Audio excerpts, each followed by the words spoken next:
Malena es especialista en Historia del Arte y profesora de la Universidad de Buenos Aires. Tenemos algunas preguntas para hacerle, para compartir con los estudiantes de Allegheny College. Entonces, la primera de ellas es: ¿por qué muralismo es una entrada de un diccionario de pensamiento alternativo? Bueno, porque posiblemente para abrir el debate o introducirnos en lo que es el pensamiento alternativo desde una formulación que involucre la práctica artística, la experiencia que se vivió en la Argentina y en América Latina en general, una experiencia regional a partir de los años 30, nos obliga necesariamente a pensar en lo que significó la pintura muralista como una opción paralela al modelo hegemónico de la práctica artística pautado por la Academia de Bellas Artes, el museo y la Galería de Arte, ¿no? La práctica muralista introduce una posibilidad alternativa, una posibilidad que tiene en el espectador y tiene en una dimensión pedagógica su apuesta más fuerte, ¿no? Entonces, por lo pedagógico y por lo popular, constituye una práctica alternativa, ¿no? Muy bien, muchas gracias. Entonces, nos gustaría hablar ahora Sí. Entonces, en relación, porque habíamos visto que el muralismo surge en el contexto de la Revolución Mexicana, ¿cierto? Y entonces, por una parte, el muralismo conjuga ciertas técnicas avant-garde de las vanguardias europeas, supongo, y por otro lado retoma, quizás en una retrospectiva, ciertos elementos de las culturas nativas precolombinas. Entonces la pregunta es: ¿cómo se pueden hacer las dos cosas al mismo tiempo? Bueno, a ver, si nosotros hablamos del muralismo latinoamericano, es evidente que el sello más fuerte lo implanta el muralismo mexicano, sin duda. A partir del proyecto revolucionario, cuando los artistas, los exponentes más destacados de ese movimiento, como lo fueron Siqueiros, Rivera y Orozco, han conjugado lo que fueron las experiencias de las vanguardias que ellos aprenden en Europa con lo que es la impronta icónica, iconográfica, visual del arte precolombino. Ahora, dicho esto, hay que también pensar que hay práctica muralista por fuera del muralismo mexicano, que eso es lo que pasa aquí en la Argentina. Entonces, cuando Siqueiros llega a la Argentina en el año 33 y, desarrolla una práctica en donde lo que importa no es tanto la recuperación de un pasado precolombino, que no era el objetivo ni la necesidad del arte argentino en ese momento, sino pensar una alternativa de arte popular y regional, digamos, de arte popular y regional, que no pone el acento en lo precolombino, porque la problemática cultural argentina es diferente, es diferente. Muy diferente. Pero que sí implanta en la escena artística argentina una posibilidad de práctica artística que le da, digamos, que obligatoriamente lleva a pensar el rol del artista en un momento de fuerte conflictividad. Pensemos que los años 30 en la Argentina se inician con un golpe de Estado. Entonces el muralismo, de alguna manera, marca un punto de inflexión en esa relación entre el arte y la política. Eso creo que es un objetivo más importante que el objetivo, digamos, de recuperación de la impronta prehispánica, precortesiana en el modelo mexicano, ¿no? Porque la problemática es distinta en Argentina y México. Y ese momento del golpe de Estado digamos, permite la irrupción del muralismo acá en la Argentina? Porque es un momento de corte conservador. Sí, pensemos. A ver, para esto habría que ver qué es lo que está pasando en la Argentina cuando llega Siqueiros. Siqueiros llega en 1933, vía Chile. También hay que pensarlo hay una actividad interesante de Pablo Neruda, que a la sazón era, miembro diplomático chileno en México, ¿no? Ese que le permite a Siqueiros venir hasta salir acá de México, ir primero a Chile y luego venir a la Argentina, invitado por instituciones. Siqueiros viene aquí a impartir conferencias en la Universidad de Buenos Aires, en la Universidad de La Plata, y es alojado por un personaje muy singular de la cultura de entonces, que era el director del diario Crítica. La casa... Está en la película, ¿verdad? Sí. Hay una película. Hay una película documental súper interesante que cuenta los avatares de la relación de Siqueiros con Natalio Botana, que es este personaje tan singular. Ajá.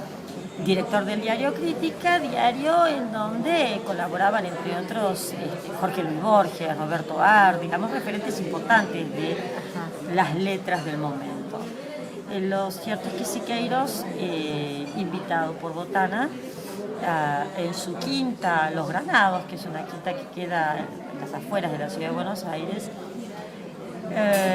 se dispone a hacer una pintura que él desestima como obra de arte, que él plantea y formula como un ejercicio, como una experiencia para la que convoca a jóvenes artistas ávidos de experimentación y ávidos de una propuesta alternativa a los cánones de la Escuela de Bellas Artes, entre los que reconocemos a Antonio Berni y Lino Eneas Pilimbergo, jóvenes artistas que habían tenido su experiencia previa en París. Ellos colaboran, y también a Castañino, ellos colaboran con Siqueiros en este ejercicio plástico, que así lo llamó Siqueiros, donde Siqueiros incorpora recursos de representación, en donde se conjuga la experiencia del cubismo,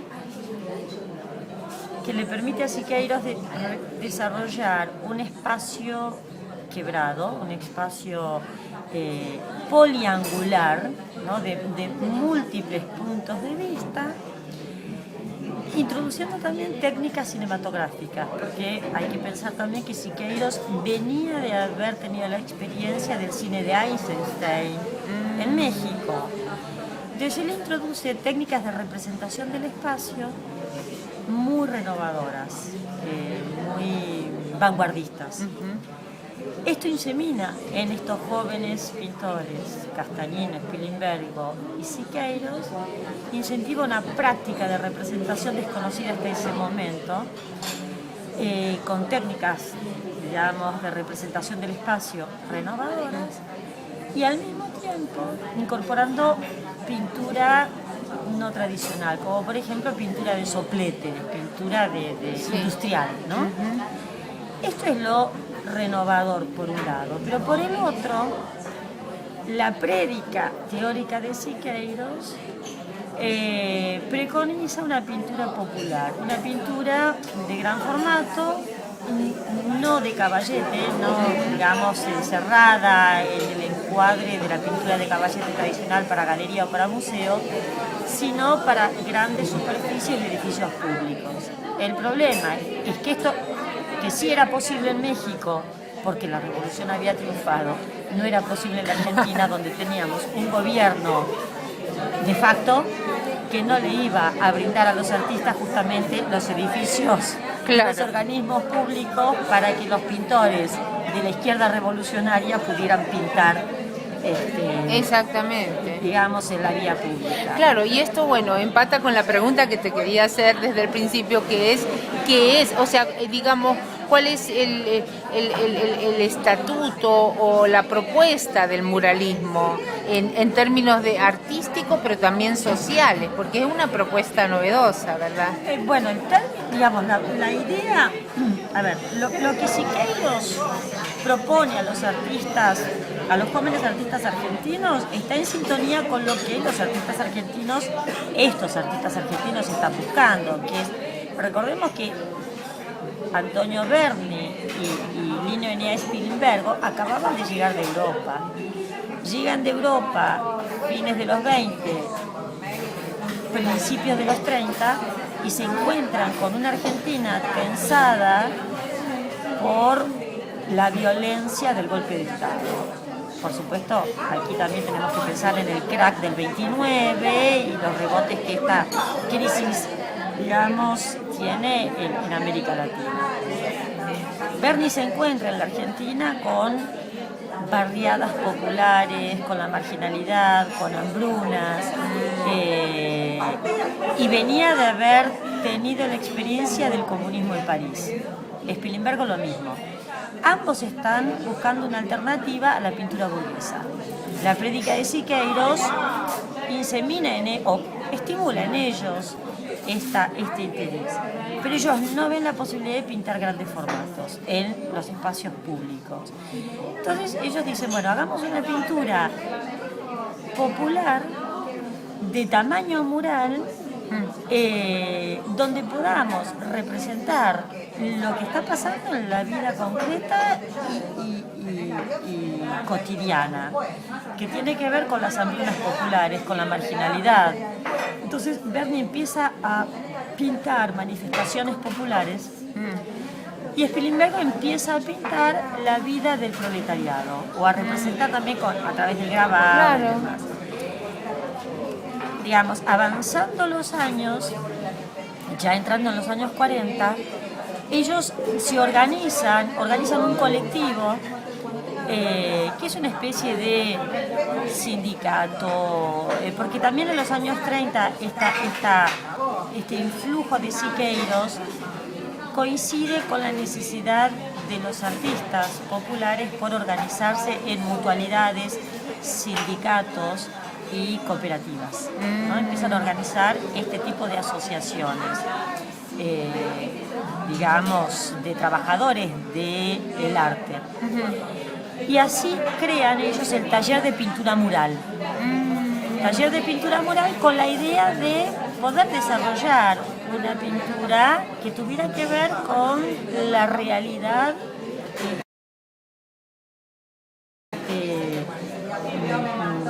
contemporánea y que estuviera dirigida no al público elitista de la galería o del museo, sino al público de la calle. Es así como ya entrando en los años 40, un edificio, sí, muy transitado en el centro de Buenos Aires, como eran las Galerías Pacífico, convoca a los pintores muralistas para desarrollar un programa iconográfico dentro de esas galerías, ¿no? Y así ellos pintan los murales de las Galerías Pacífico. Pero estos murales de las Galerías Pacífico no pueden ser pensados de manera aislada de esa práctica muralista con Siqueiros en el 33. Claro, claro. ¿Y en qué año se pintaron o hacia qué época se pintaron? En los años 40, en el 46. En el 46 se empiezan a pintar, digamos, la bóveda de las Galerías Pacífico, en un contexto también bastante particular, porque es el contexto de la Segunda Guerra Mundial. Claro, claro, totalmente. Es un nuevo contexto problemático que lleva a los artistas a pensar ya no la relación entre la tradición y la vanguardia, que había sido tal vez la pregunta que había tensado los debates artísticos de los años 20, sino la relación entre el arte y la política. Claro, ¿no? claro que Digamos, sí. La antigua tensión tradición-vanguardia queda desplazada ahora por la tensión arte y política. Bueno, y acá viene la otra pregunta, que es, volviendo al muralismo mexicano, ¿no? El tema de cómo conciliar la función autónoma del arte, que por ejemplo en literatura la estudiamos con función estética, que es una función como autotélica, es autorreferencial y no es siervo de nadie. Y la función pedagógica que evidentemente hay, porque esos murales de Diego Rivera que uno ve, es evidente su función comunicativa, que en el arte a veces visual, así como en el musical, es la función que está más anestesiada. Más solapada, claro. Sí, más solapada. Entonces la pregunta es, ¿cómo se pueden conciliar ambos? O quizás Rivera es un estadio del muralismo un poquito más literal, sí, o costumbrista, no sé cómo llamarlo, y ya luego se desarrolla con Siqueiro y Orozco diferentemente. En realidad es una situación difícil de resolver. Es difícil de resolver. Es indudable que el muralismo tiene en su esencia una finalidad pedagógica. Es indudable. Porque se piensa como un arte popular, porque se piensa como un arte expansivo que trascienda el ámbito del espacio tradicional asignado al arte, digamos, el espacio y los espacios legitimados asignados al arte.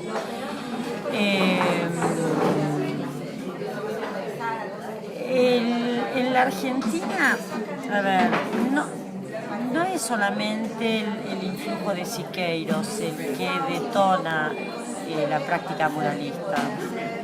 Ya antes de la llegada de Siqueiros están los llamados artistas del pueblo, que también tenían la misma función pedagógica, solo que a través de la práctica del grabado. El grabado, como significa una práctica de reproducción múltiple, permitía justamente esta expansión y esta difusión popular.